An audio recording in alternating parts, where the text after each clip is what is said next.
Another day, another issue na naman. Civic pa rin ang pipiliin. Nakakairita talaga kapag may narinig kang maingay sa sasakyan mo. Kahit cruising ka lang, biglang may tutunog. Talaga maiirita ka. Pakinggan nyo to.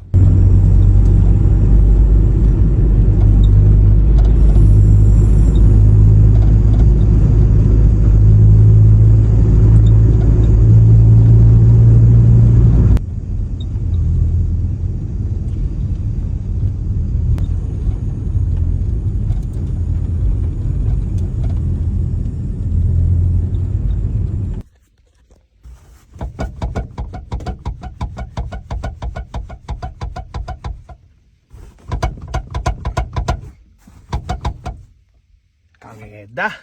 So ito na nga, tinignan ko yung likuran ng upuan. Ayan. So wala siyang ganito. Hindi ko alam anong tawag dito. Parang plastic lang siya na pang cover. So gagawa na lang ako ng ganito.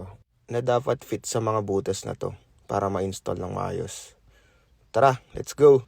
First kailangan ko sukatin tong bakal. Para alam ko yung dimension ng gagawin ko. Ito na yung nagawa akong 3D design. Nothing complicated. Simple design lang talaga siya. Kasi hindi pa naman ako ganun kagaling mag-design. Soon, gagaling din ako dyan. So, ito na-print ko na din. Ito na yung prototype natin. Ayan, di ba? Napakasimple lang. Ang hirap lang niyang tanggalin. Nahihirapan pa talaga ako. Ayan. So, ayan. Tatry na natin siyang ilagay sa sasakyan. Let's go! Skip ko na yung pag-install. Ginawa ko, pinakpok ko sila ng rubber mallet. Kasi fit na fit tong design natin para hindi gumalaw.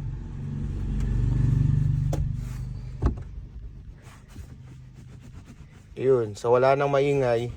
If you like this video, follow for more.